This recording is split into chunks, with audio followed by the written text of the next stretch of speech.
Are you serious? Joining us right now from somewhere, some location on this planet, it's Mike from around the world. Mike, how you doing tonight?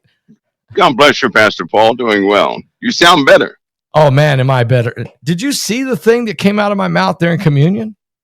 I didn't. I did not. But I'm glad it came out. Oh, trust me. I'm glad it came out. You know, I suffered for 10 days with this thing.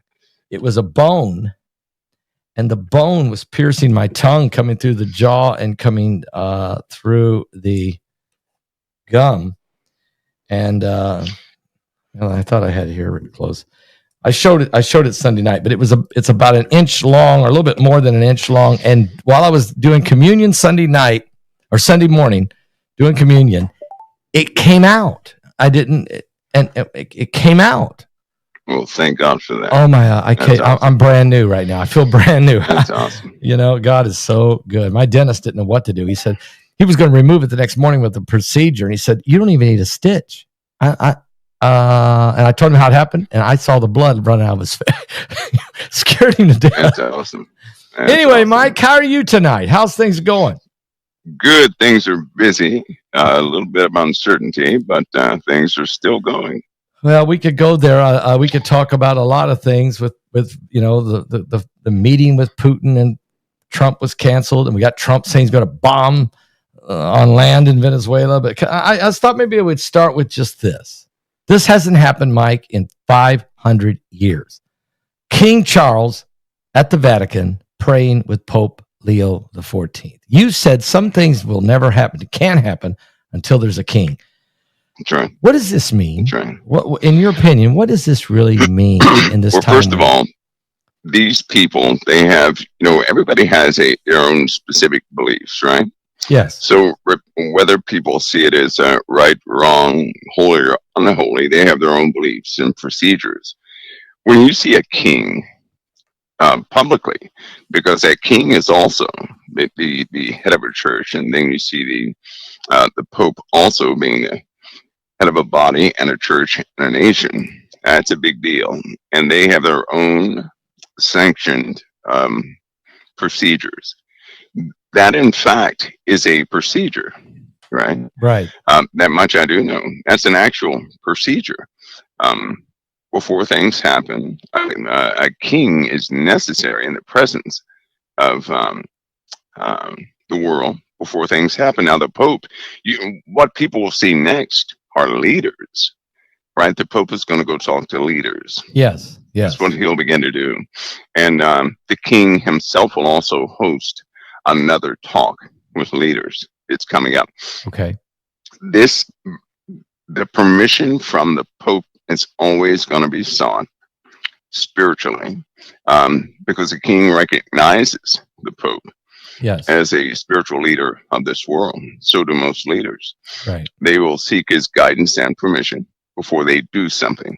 And what it really tells us is that something major is going to happen. Is in the works. Yep.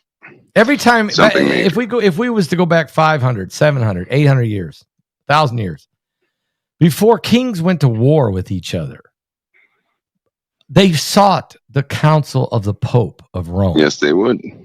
Yes, they would. I mean, they wouldn't make a move without the blessing of the Pope. So you're saying we're getting ready to see something about to happen, because for King Charles III to go to the Vatican, break all protocol for 500 years, and seek the blessing of the Pope, something's about to happen on a big time. Would you say on a major mega scale? Oh yeah. Now that a king is in position that they actually recognize of the red dragon cloak, absolutely, something will take place. Wow. And King Charles is the king of the red dragon cloak. What does that mean? The red dragon cloak. Well, that's their banner. Okay. Oh yeah, that's true. On his signet. It's everywhere. Plus, they have their hidden headdress that they wear in private. Okay. Probably nobody would want to see that, but they have their rituals and ceremonies and incantations and rites. So they evoke those rites, and they do those incantations. And when people get behind them and start cheering, and everything else. The people involve themselves often, possibly in things they don't understand, but they move forward. You know So what? the king is certainly going to make a declaration, or has made one, and something big Something's is going to about to happen happen. big, Yep, something big. And I remember when King Charles first came in, I remember that night, that Thursday night, when you said, now certain things can't happen until there's a king. And the that's right. king of the British Empire is a big deal. I mean, that's a That's big right. deal, as we know. That's right. Okay, let's go over into Venezuela for a minute, because I think that, Trump's blowing up boats, not only in the Caribbean area or off the coast of Venezuela, but now a couple boats over even on the Pacific side. And today he just said, look, we're going to start hitting them on land, period. Yeah. Pete Hegseth, go tell Congress, I said we're going to do it. It's going to happen. We're doing it.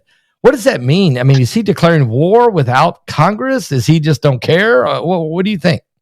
Well, first of all, people have to remember that President Trump is doing everything by counsel. Okay, so basically his decisions are recommendations from those who are around him, right? Venezuela is a very dangerous place. Right. Very dangerous place. In fact, it's a very tricky place too. And so they're going to have to handle this with the utmost of care and caution. The reason why is because we have operatives in Venezuela. We have special operations alongside Colombian special operations. And by the way, those guys are used to the bush. They're very good at what they do. They've been, against these drug cartels for many years. And one of the big issues is, for example, on a boat, you may think on that boat, these people are drug lords. No. Not necessarily. The truth is, they will get mules and put those people on that. The people have no choice. Imagine a woman with her son being snatched up, thrown on a boat, right? Yeah. And they're told to stay on that boat, right? So that boat has some sort of passage. Many of those people are innocent. Right, I understand. That's why it's so tricky, and it's I don't believe it's anything anybody smiles upon. No, because it is Venezuela is a very evil place. It really is. And some of the people there are evil. It is and they do some evil things. So you're saying these drug cartels, with Maduro's blessing, they'll send out boats with innocent people out just to see if they'll get blown up. Just as a probe. As a probe. They've been doing that because if somebody wants to destroy a boat, they know military law. They know nation's laws. They know a person cannot blow up a vessel with innocent civilians on there and children. And so they will, in a heartbeat, pack that boat full of innocent people, right? Those boats, by the way, are remote. Many of those boats are remote. There's no real driver. These are very crafty in what they do, but they always involve innocent people. Venezuela is responsible for the death of many women, children. They don't care. These guys are evil. They don't care. And it's just a sad deal. But I would suspect that folks of the Trump administration are infuriated. If people knew what they constantly find down there, it doesn't matter who they are, Democrat, Republican, doesn't matter. They would tell somebody to go down there and start blowing things up. Because we have a lot of missing people, right? Yes, we Why do. is it that a lot of missing people show up in Venezuela packed in containment, vehicles and refrigeration units? Why? And they distribute those people from there all around the world. And the places they go is just grotesque. Human trafficking. And it's not in the public's eye of the worst type, because truth be told, when these people get these women, right? Yes. These women, it's not like they go back home, and it's not like they live long. They don't live long. Right.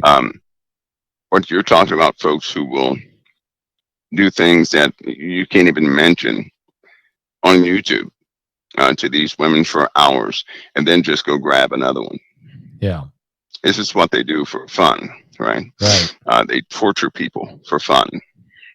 And so Venezuela right now is a hornet's nest of evil people who predominantly publicly use witchcraft. They cast curses. They do everything you can imagine in darkness in that place. And it's a very difficult place to be. Now, this to declare war on Venezuela is not without reprisal. It's not. Right. You're looking at a spiritual center of darkness, right? If all the people in Venezuela who were evil have suddenly disappeared, where are those spirits going to go? So I'll tell you what's going to happen. The demons are going to scatter. They're going to scatter right up north, right? So here's what will happen. Here's what I'd like everybody to watch for. And it may sound strange now, but it will not as time goes on. The more people that perish in Venezuela, the more violent it's going to become here in this nation and other nations. We're going to have a spiritual buildup of darkness like never before. If we go to war with Venezuela and they begin to destroy these evil people, those spirits are going to be set free. They're going to come right up here to us. We're going to have a problem with people. People will act totally outside of their nature more and more and more and more. Now, Russia and China's involved as well. I mean, let's face it, right, Mike?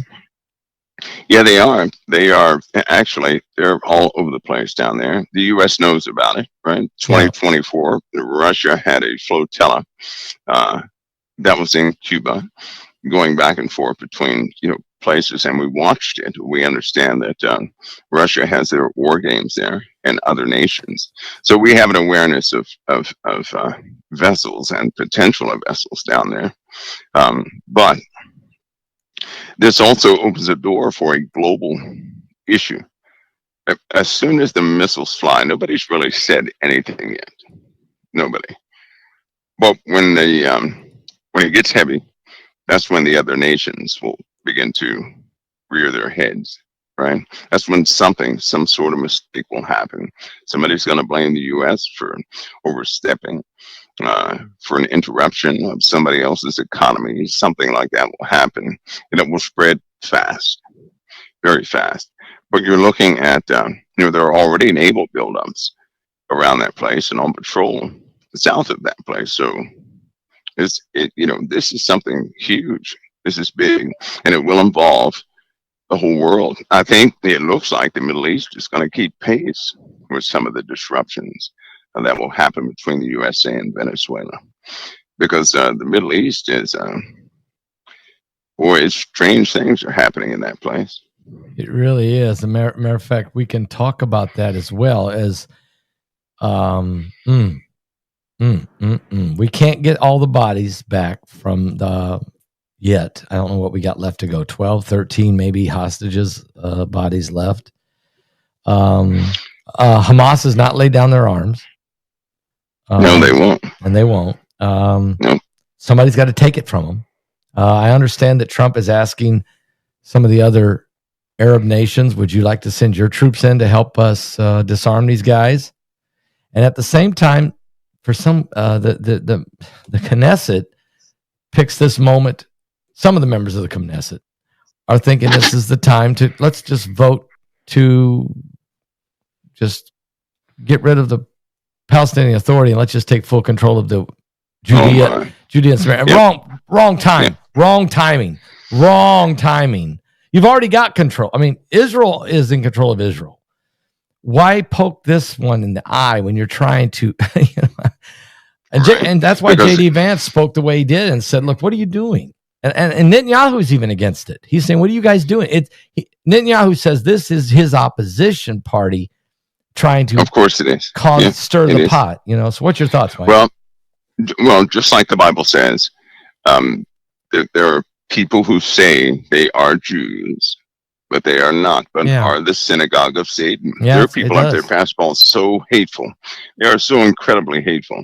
And don't mention the name of Jesus. They will curse you out in a heartbeat. But you have people who are they're just, they're overtaken or something. They're unnaturally angry. Yeah. If Israel did that, the entirety of the Middle East would turn on Israel the Blow next sky day. high. Yeah. Yeah. That's right. You would have a faster coalition of forces that would go against Israel, right? Because even the Lord has his advisements on how we do things. Right. We don't put ourselves in a position to take like that. No. You have to take care of people regardless. And that's part of an ongoing test of the Lord's goodness as we go through life itself. We still have to treat people as people. Yep. But if they do that, that will dehumanize the entirety of a population that is already dehumanized. The children hate Israel. If they did this, they would seal that hatred, and Israel wouldn't stand a chance. Then the Bible's prophecy would just come to pass quicker. It'd speed things up because it is not in the right. That's not doing things in the right heart. You're right. Israel already has that land. Right. They already got it. At this moment in time, they should be compassionate. So very compassionate. At the same time that is, you're right. At the same time that's happening, of course, Hamas still hasn't laid down their arms. They haven't given back the rest of the dead bodies. So that's right. Really a sore. That's not setting well either. And so President Trump's peace deal is fragile, to say the least, but it seems to still be holding with the rest of the nations. They got to slow this. I think Netanyahu's going to be able to, with Trump's help, shut those guys down from trying to pull that stunt.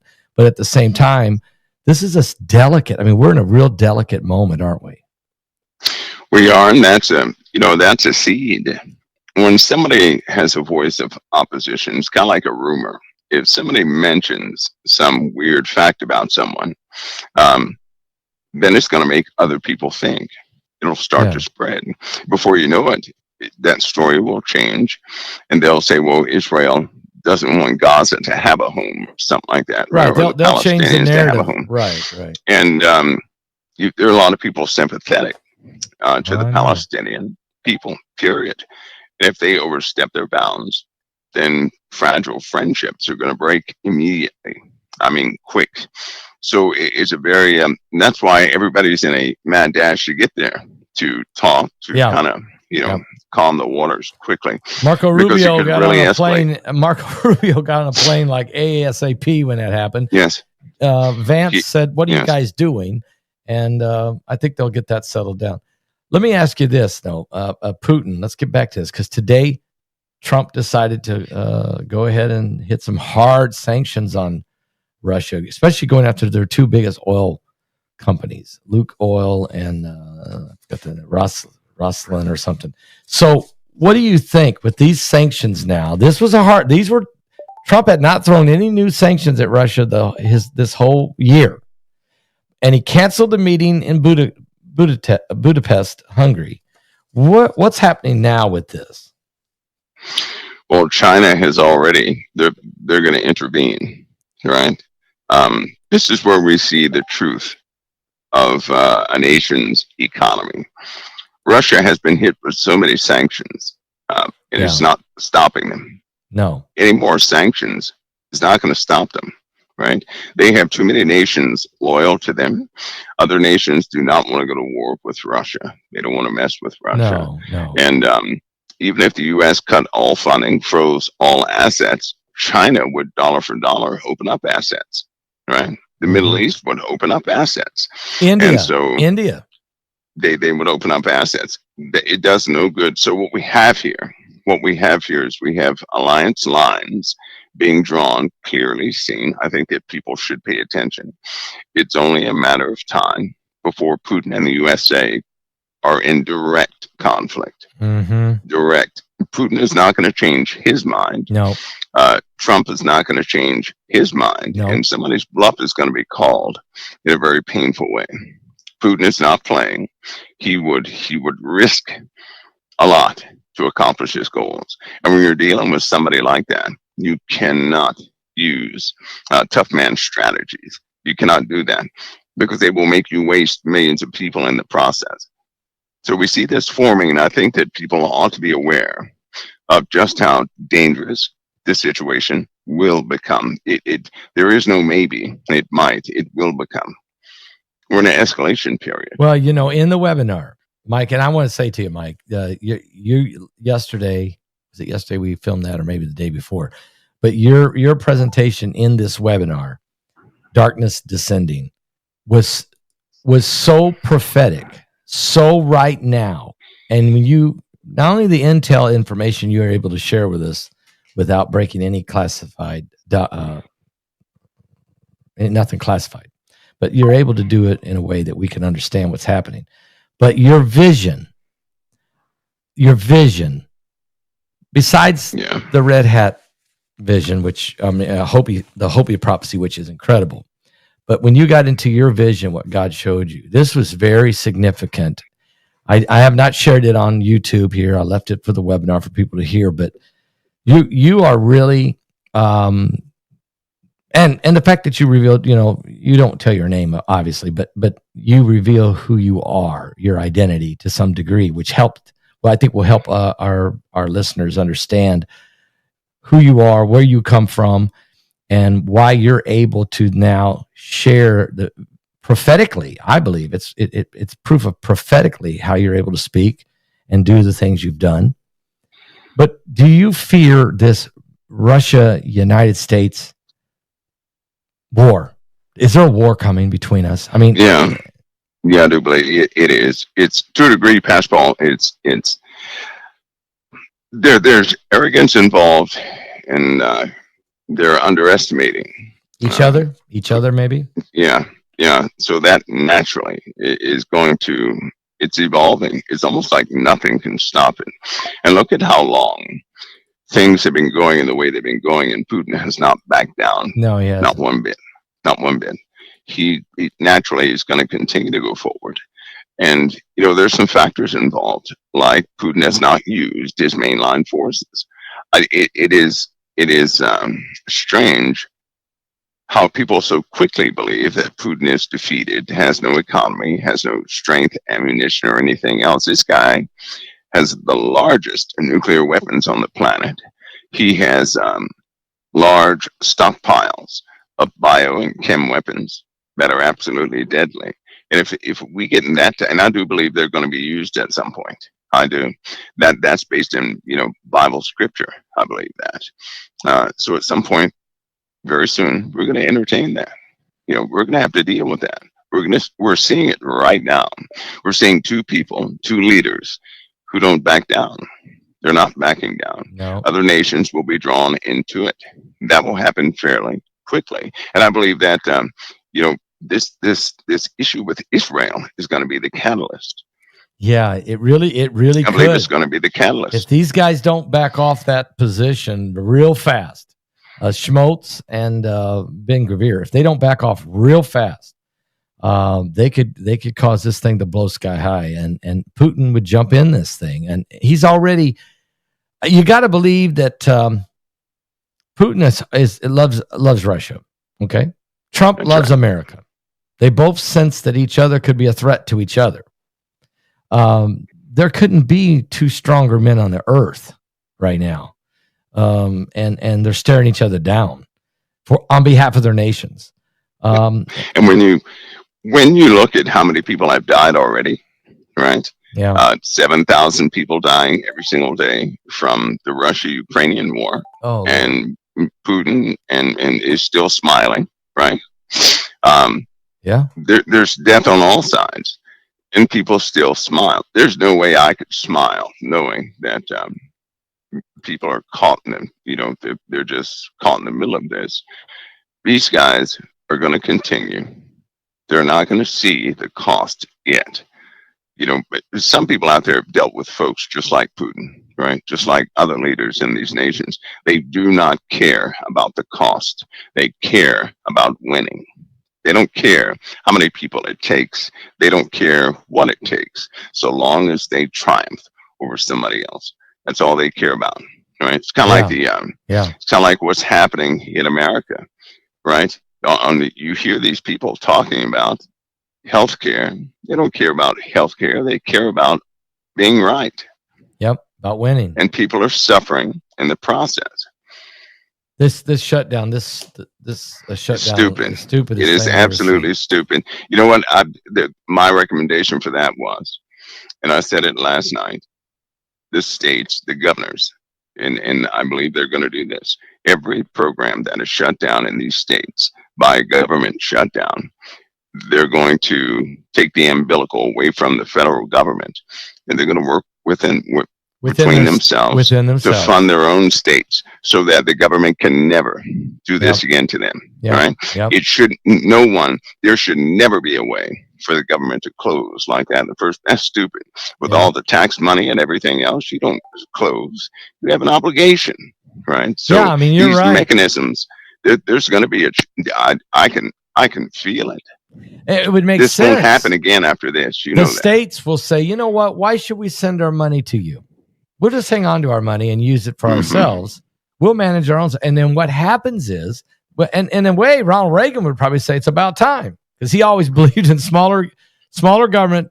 You know, he felt the states should have more power and the federal government less. You know, you want to fund the military. You know, you want to have a strong military that's funded by all 50 states. But you don't want the federal government to control the livelihood of all the people. That's the problem. And I think you're onto something here, that we're going to see a change in how government structure works. We will see it, because when the poor, the poor of a nation, you can always tell what a nation's about by its poor people, not the rich, not the middle class, but the poor. How people treat the poor reveals who they are on the inside. Absolutely. And if they overlook them, and I have this bad, Pastor Paul, I can't explain it, but I'll say it. If the poor of this nation, if they suffer at the hands of arrogance, that ain't good. That's God's grace is going to be, God's grace and mercy is going to shift. It's not going to be here it was. It'll be instant. It'll be unfortunate. But if the poor suffer at the hands of pride and arrogance, that's not going to be good. Not good. No. Not good. All right, Mike. Now let's talk for a little bit here also about the situation here. China also is a very proud nation. They're communist. I understand that. Their leaders use their people any way they want to. They don't care. Or they don't have a whole lot of empathy for their people. They're playing a long game too. Would you agree that China is in no hurry? They got a 100-year vision, and they're willing to go 200 if they have to conquer the whole world. And they're building alliances with people like Russia, with people like India, with people, the BRIC nations. So is there going to be some type of economic shift that could happen away from the U.S. dollar, the petrodollar, into something else? Gold-based. It's already happening. Gold-based. It's already happening. Pastor, it's already happening. Think about something. China, Russia, some other nations involved. They already had their meeting, their power meeting, right? Mm-hmm. They have actual systems set up without the U.S. dollar. They have the backing of economy without the U.S. dollar. Yeah. Right. So they've already done it. They already have this planned. They plan on being the dominant global economic power of the world in less than 5 years. China does, right? And they're well on their path to do that. They're doing that. Now, President Trump knows about this. Yeah, so does his cabinet. But I don't believe there's anything anybody can do to stop it. Whether people like the China or not, they are innovative. Yes, they are. They're making steps that no other country has ever made. No country has advanced as fast as China has in the last 30 years. Nobody. And their military power and might is just incredible, right? It's incredible. Who builds an island? And in that I mean, not some small island, but a big island with naval bases underneath an artificial island. I know. That's inhabited. Who does that? They did. We're going to see, I think the whole world needs to really contemplate what's happening here, because China's not going to stop. They're not going to stop. They have no incentive to stop. They built a sun. How about this? They made a sun. They made an artificial sun that is now a new source of energy which is better than nuclear energy. Yeah, they've been working on that for a long time. But In Star City, they coined that Star City, and they had to shut it down purposely, shut it down, so that it would not melt. I guess melt the remaining parts of that facility. CERN is well on their way too. Yeah. Honestly, they have built some incredible magnets. One of the greatest inventions of CERN are the magnets, right? Yes. That's missing. That is the number one component with some of these fusion dreams that people have, is the ability to contain the reaction. And you have to do that magnetically. So yeah, they're well on the way. Let's talk about a little AI technology. In the webinar today, we're tomorrow. It's going to air tomorrow at 6:00. John, the AI expert, that's the name we give him. But he does work with all of the big tech guys, Elon Musk and Sam Altman and all of them. And he's saying, look, you have to understand, AI has jumped the fence. We started out with AI, then we went to a tool I, with your refrigerator and your microwave and what have you. AI, yeah. Right. Then we went to AGI, general intelligence. Now we're jumping the fence to AI, artificial super intelligence, which is is meaning it's on its own. It thinks for itself. It's plan. It has its own plan now. It don't need us. In its mind, it don't need us. Well, and if you think about it, it's because I believe it's defined as any intellect that greatly exceeds the cognitive performance of people, right? Yes. In all domains of interest. So, yeah, I guess it would have jumped the fence. And AI is quite powerful. It is powerful and sneaky. It's very sneaky. It can replicate itself without people's knowledge. Yep. In the AGI stage, it rewrote its own code. Yep. Right? Nobody could decompile it. Nobody could understand it. And not only that, it moved to other systems, foreign systems, and figure those systems out and get beyond any type firewall or any type virus protection software or anything. It can actually embed itself in Norton. That was not a good deal. It became a part of Norton antivirus. Right? It was contained test, but it did it successfully in about 5 seconds. Right? Wow. So yeah, not good. It can operate as fast as a processor can compute. And with all the memory that's available in all these devices, the world has become a playground. Right? So one of the ways we're going to have places that are anti-AI. And what I mean by that, people are going to have to develop either their own systems or have some master system that will fight AI. Because already, Pascal, every single day already on websites and servers, you can see where they used to have spiders. They're called spiders, right? They go and investigate a website, and they pull data from a website for public search engines. But already you can see the fingerprint of AI touching every single website, reading the data, gathering information, data, code techniques, and everything else. And people have to protect against that. Nobody has privacy right now. Nobody. And I'll stand by this. A virus will come out and it's captured everybody's data. A virus is going to come out, and the data it captures will go to the individual anybody was discussing. That would be a very easy way to really upset all of humanity. Say that again. It will do what? It'll take the data, right? Yeah. Say if I had a conversation about George over there, but George never knew about it. And I don't like George too much. And so I have a conversation about him, and then I just forget about it. And say that conversation took place some years ago. AI has access to that data, right?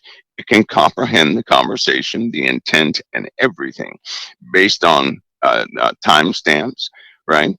It's going to take that conversation about George and say, hey, this is what Mike from around the world said about you on August 8th, 2000 so-and-so. And when that happens to everybody simultaneously, that's just not going to be good. No, AI, it's AI. That's going to be a virus. And Pastor Paul, when that happens, that's just not going to be good. It's not going to be good. You know, that can happen right now with AI. Yeah, it doesn't have to be Right just now. going back and checking what you might have said on your Facebook page. It can go back and tell you what you said 15 years ago in the air in a conversation in private. That's right. It's all been recorded. Am I right by saying that? Yes, and I think that people have shared enough information over Yahoo, over AOL, over emails, right? Telephone. All your when you talk on your cell phone, your conversation is transcribed. Right. Yes, And it so is. everything people have talked about and in social media talked about, if it is going to get back to the owner, whoever the intended target is for that information is going to get back to him. And when that happens, can you imagine? Can you imagine the state of things the day after? Oh, well, it will be absolute anger, murder. That's going to happen. It's going to turn. It's going to turn. Literally, people. It'll be brother against brother, neighbor against neighbor, which the Bible says will happen in the end times. Neighbor will turn against neighbor, and brother against brother. And I always thought, okay, I can see that kind of happening for a reason, but just randomly, nobody. No, it can happen with yours. What your scenario says would cause people to turn on each other. Just they're going to be angry. Massive. That'll be an instant break of trust. And I hope that, because my opinion is it is going to happen 1,000%. And I hope that Christians understand that people change from day to day. Right? It's just like me. If I get a bunch of info back from whoever it was, it wouldn't bother me a bit. It wouldn't, because I expect people to do things like that. They're in the flesh. We're not perfected yet. No, we're not. And I can easily forgive, right? I can move on. That's why I don't carry stress.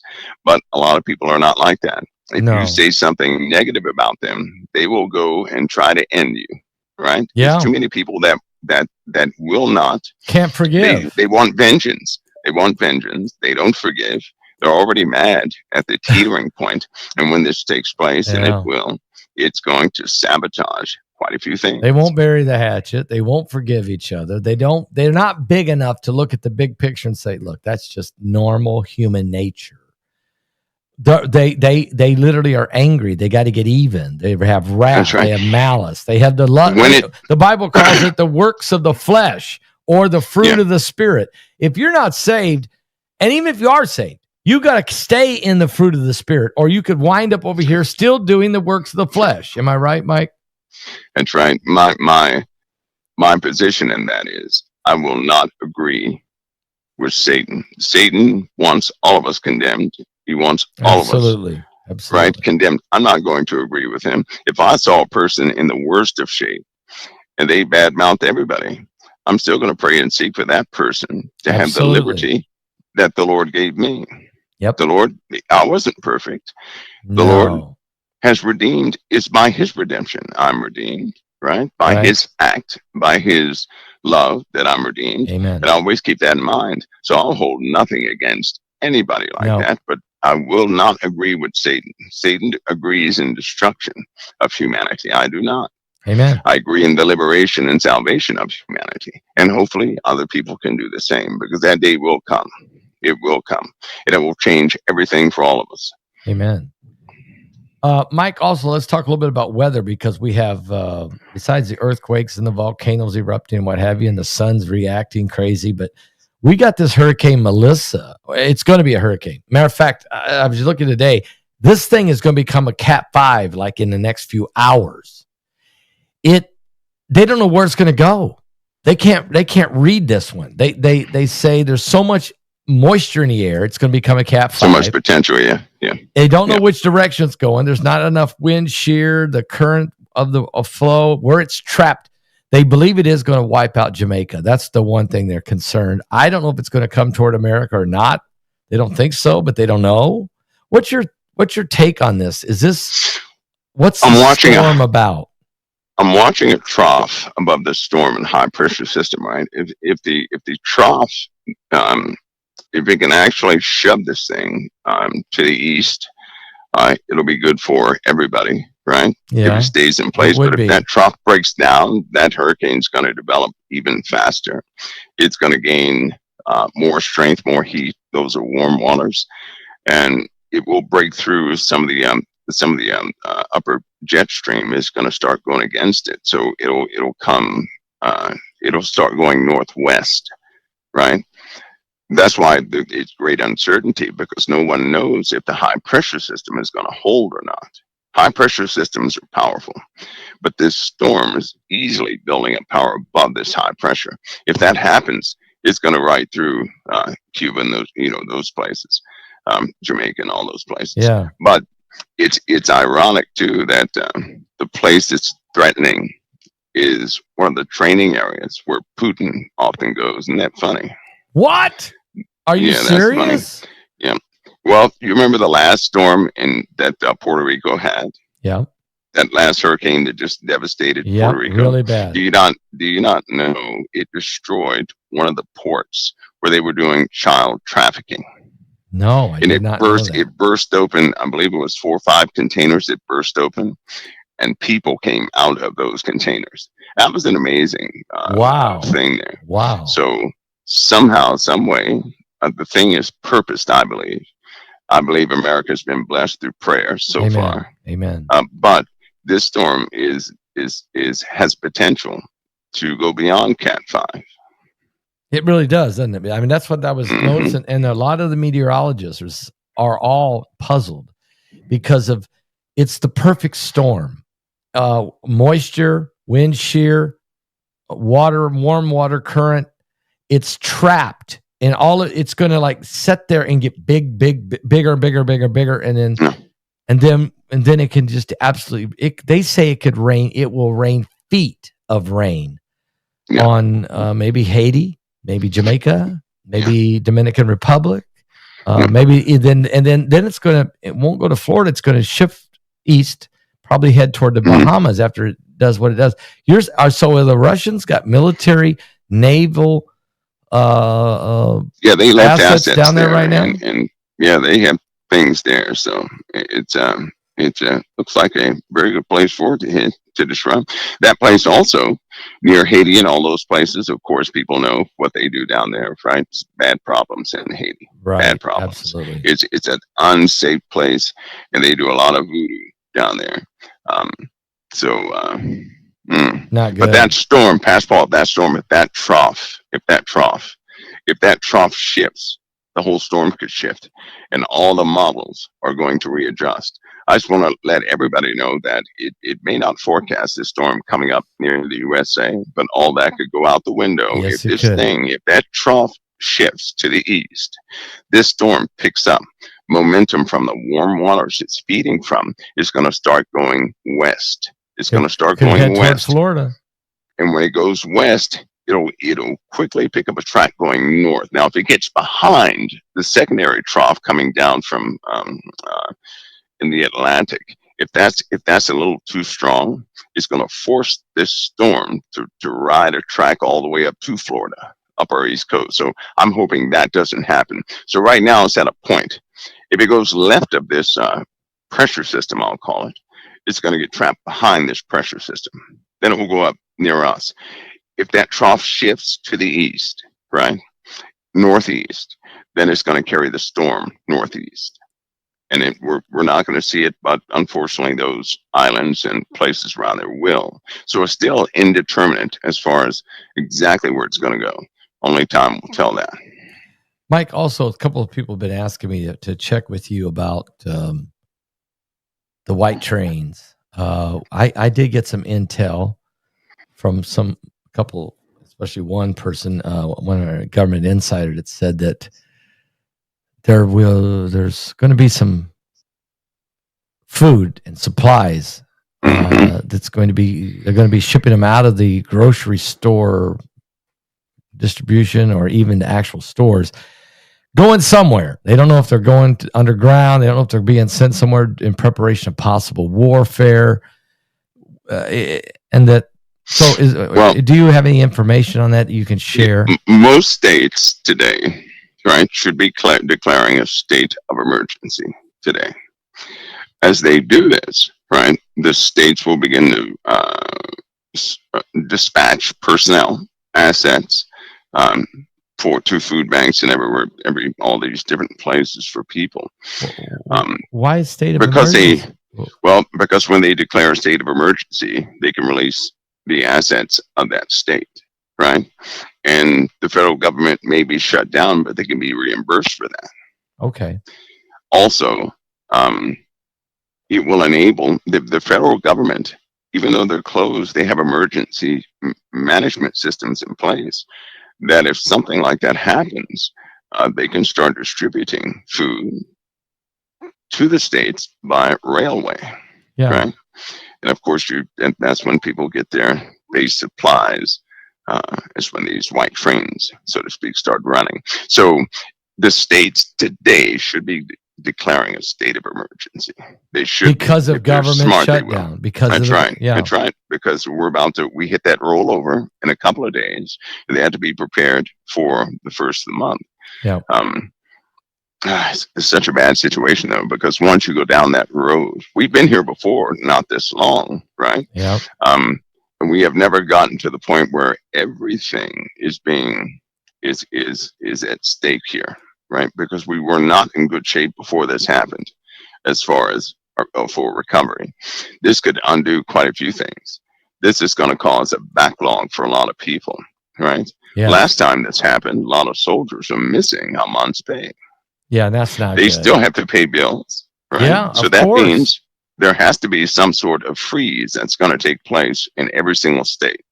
The states have authority to freeze rent and freeze mortgages and do all that stuff. So there are going to be a lot of declarations and they can these do guys a can't get their act together. They can defer, yeah.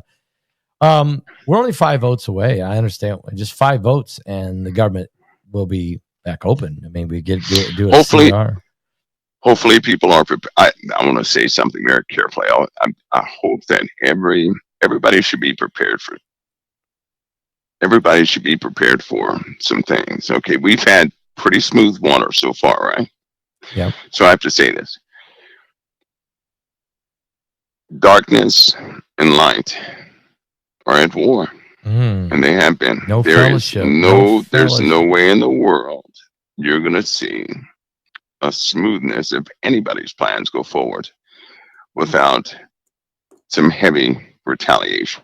Okay, it also means nobody's going to play fair. That's bad. Right? So people have to prepare themselves for almost a worst case scenario, something they're probably not thinking of. They can't afford to think that way right now. They cannot say to themselves, this or that will never happen. No. Or this person or that person is squeaky clean, or that one is totally dirty. You can't say that, because the truth is people do not know the truthful history of all these people. And I'm telling you now, when it comes forward, whatever happens every time when people learn about somebody's history and there's something in that history they don't like, they go into shock, right? Yep. Just keep in mind that everybody has some sort of history. Right? It does not reflect on who the person is right now, because people change every single day. But they have to prepare themselves for some things they did not quite expect, and they really have to prepare themselves for. Amen. They can't lose their humanity or salvation in that moment. No. Amen. Let me ask you also, this situation, it's really ugly with ICE and the states and the government and what have you. I'm really freaked out, and I don't want to go there with a conspiracy theory. It's just, you and I always say we don't really believe much in coincidences. Right. In Illinois, there's a real problem between the governor and the president of the United States. Those two guys are absolutely at war with each other when it comes to this immigration issue. The guy who's running against the governor of Illinois, his son and his son's wife and 2 of his grandkids were killed today in a helicopter crash in Montana. It's probably an accident. I mean, I'm not saying it isn't. But I often wonder, how dirty could this situation? How dark? Very dirty. It's not as clean. Things are always presented to be clean on the outside, right? Um, Nothing is as clean as we would like it to be. And just to say this, we also have to remember that every human being is responsible for their own actions, and all too Absolutely. often the actions of subordinates do not reflect upon their leaders. That's absolutely Right? So correct. you have people in high positions that will act on their own, carry out things that nobody else knows about. Yep. Right? And it takes everybody to kind of cover for those instances while they're finding out what actually happened. So we're looking at a time, Presball, where more of these events, like you just mentioned, will happen. They will happen, and this is the fight ahead of us. This is the fight. No matter how dirty um, people start playing this, because you have dark forces in places where they shouldn't be. Period. I'm not saying that Just that this situation. I'm not saying that the governor of Illinois had anything to do with this at all. Because like you said, so there's subordinates down the line that take it upon themselves to do what they want. Yes. I'm not saying anybody did. This could be absolutely an accident, and probably is. And I pray it is, but I have no idea. It's just that when you see what happened to Charlie Kirk, when you start seeing these things start happening, you start worrying that are we at war with each other? I mean, not just war of words. Are we at war with each other right now already? It's already violent. There have been cases where senators have been ready to go to blows very quickly. Take somebody Threats have else been out. made. Conversations have been had. But I'll say it again. There is no conversation anybody has ever had that's not going to come out to the forefront. Yeah, that's huge. I'm just saying it now. And when people find out, they got to really get themselves together for a shock of shocks. And because basically we've lost security because of AI, largely because of AI. There is no security on that type of information, right? Wow. That information is likely replicated, fractured, and put in multiple places. And you have these large natural language processing centers that can do quite a bit. And they can store information that you wouldn't even know would be that type of information. And then AI can put it back together whenever it wants. It can do all this for the whole world in less than a minute. So it's not going to take AI a lot to do that. It already has the data. And when it gets out to just about everybody, when everybody's secrets around, which we're going to start see happening, trying to warn everybody, you're going to see it happen with your favorite people and your not so favorite people. So you got to prepare yourselves for that. People are going to go into defense. They're going to say, well, they're not going to say I didn't say that. They're going to say, well, when I said that, that was what back I when meant I was what I meant. Or they're going to do it because you'd be surprised how many people are not loyal. Right now, you'd be surprised how many people are just appeasing leaders. They hate the leader, but they're right there smiling in their faces. This is the situation you have. People that are disingenuous, and it's going to come out. And when it comes out, it's just going to be a crippling blow. Is the United Nations pretty well done? Because Trump is asking the Arab nations to send in some of their security forces to help with the Hamas disarming, and he's not asking the UN, the blue hats aren't not yet. Invited. Okay. Not yet, because the UN is they're not a battle force. No, but they're supposed the to be UN is not. They're not meant for battle, right? Anybody that's going in against Hamas, first of all, Hamas is not truly identified. Anybody can be Hamas. All right. Anybody, right? So to send anybody in to secure a location or a place, you don't know who Hamas is, you will take casualties. They already know absolutely. That. You're going to take casualties. It's one bad thing about Hamas. There's no way to stop Hamas because you don't know who's part of Hamas. They take their uniforms off. They don't. That's right. They don't wear uniforms. Hamas is an ideology that a person can wake up and say, I am Hamas. And then they start doing things, right? You can't fight somebody like that. No. And then naturally they're going to hide. They're going to position themselves and strike when nobody is expecting it. This is how they operate. That's why they're not going to get rid of Hamas. That's not going to happen. Never, ever will No. they. No. We're at a time now where, are you concerned about the security of some of our cities? Are you worried about Portland? Are you worried about? Yes. Yeah, because the passball, I can see both sides of a story, and I often do that. I put myself in everybody's shoes. Yeah, I understand. People these days are going to see it their way no matter what. True. And if they have a group supporting them, they're not going to change their minds. So those who say that the city is okay, nobody's going to change their mind, right? I call it a mob mentality. Is you have people on both sides who are in groups and they will not change their minds.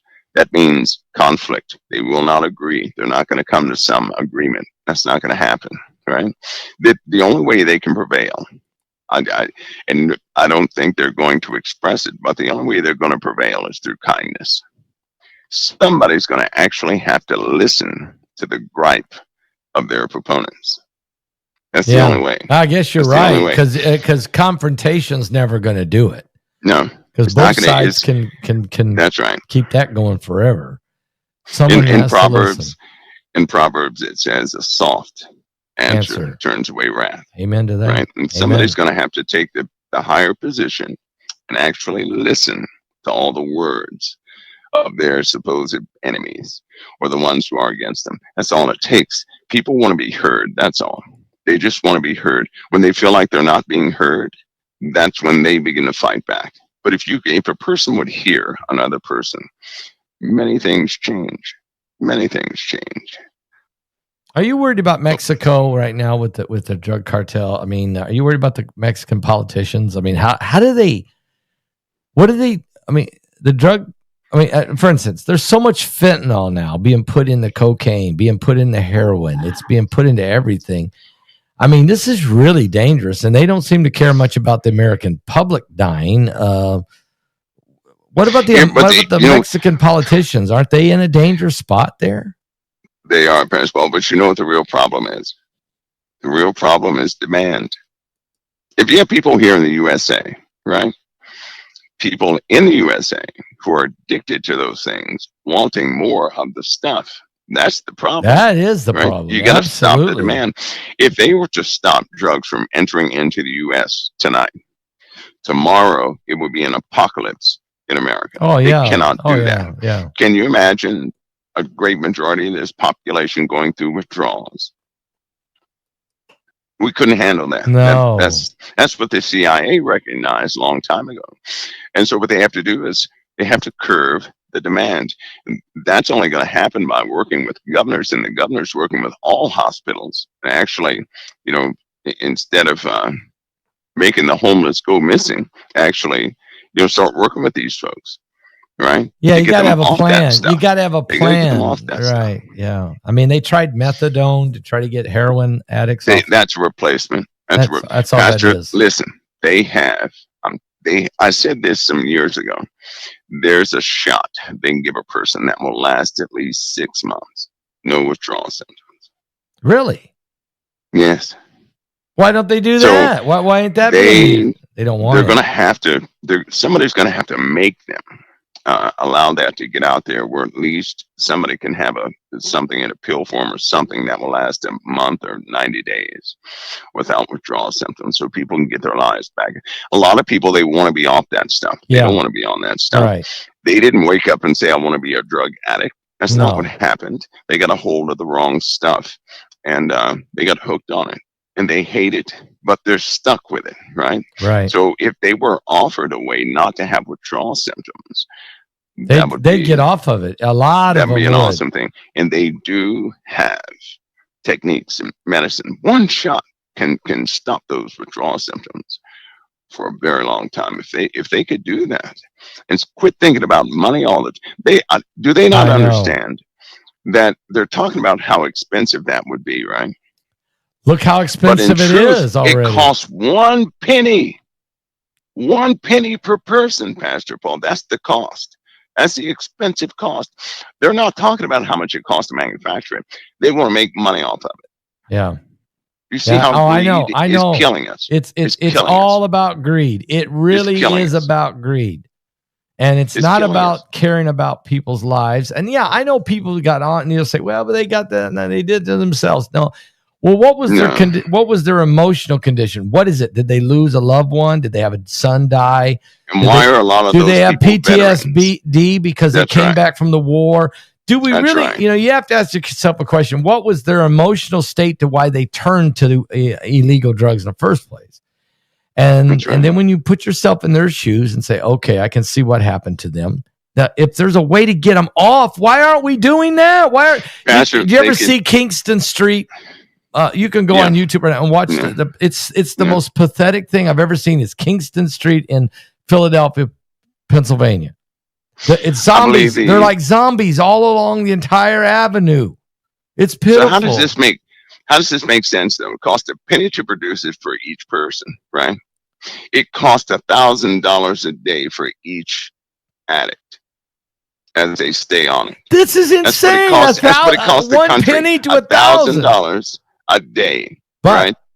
So the longer they put it off, the more of a deficit the U.S. is going to find itself in. You're looking at people don't care about the deficit. A lot of people for the upkeep. That's crazy. People don't care about the deficit as long as they're getting wealthy off of it. As long as they're making their money out of it, they don't care who dies. They don't care how many trillions of dollars America's in debt. And that's killing capitalism. That's going to kill capitalism. Too much of a deficit, nobody wins. It went to everything collapses. It went to 38 trillion today. Went to 38 trillion today. No end in sight. It's going to get us eventually. Yeah, when it gets high enough, capitalism is going to be halted. Our enemies, because it won't work. Our enemies are salivating. Our enemies are just waiting. Yeah, they are. Because all they have to do is just for maybe 4 months, help. That's it. Help. Help. That's it. Mike, Jesus is still the answer, isn't he? He's the only answer. Absolutely. And you know what? That's why he's coming back. Because if we could solve these problems, he would have told us to. But he didn't tell us to solve these problems. No. He told us to stay within righteousness and that he would come back and solve He's the one problems. That's going. It's not our job to solve. It's our job to lead people to Christ, who is the problem solver. That's the bottom line. That's right. Mike, the webinar's tomorrow night, 6:00. As I've been saying, your interview with you, your presentation was the best. And I've been interviewing you for 13 years, every week for 13 years. That's a lot of interviews. And I'm saying this, that interview for this webinar, that was the best ever. And I mean, they're always great. Every night, it's great on Thursday nights. But that was the best ever. You were so on the money and so powerful and so revealing, and the vision you've seen and the things that you know, and you revealed the red hat thing. I mean, all of it. I mean, it's incredible. I just want to thank you for not only tonight and not only for all the nights, but I really want to thank you for about tomorrow night's webinar when it's released. And I just want to thank you. Really.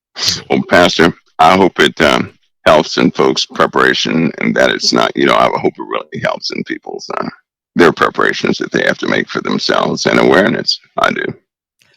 Heidi listened to it today, and we talked about it, and she took the time to take a U.S. map. And when you talked about the vision you saw in different locations of the country of where you've seen attack really coming upon the country, and we went ahead and put those little spots where those are and put a map together, and that's over at our Patreon channel. So people can go and they can look at all of our Patreon followers can go right now and look at it. And those who aren't, you can become a follower, or you can purchase the map if you want to, but it'll help them understand what you're talking about when you explain that in your vision. Well, that's awesome. Yeah. You know what? That was a very upsetting thing the Lord showed me, because no one was listening. They weren't listening. Yeah. They didn't take him seriously. No one listened. And you've been very consistent in saying that you better pay attention, you better listen, you better watch out, you better understand. And you've been warning people consistently. And it's because you've already, besides the vision you had, which you put a lot of faith in, and I do too. When I get a vision from the Lord, I know it's dead on real. But then the intel you have. When you hear that, I guess let me ask you, when you get intel that confirms your vision, what does that do to you? Oh, that just makes your stomach drop. It's not something, it's not like you want it. You don't want that, right? No, you don't want that. But when you hear it, it snaps you back into reality.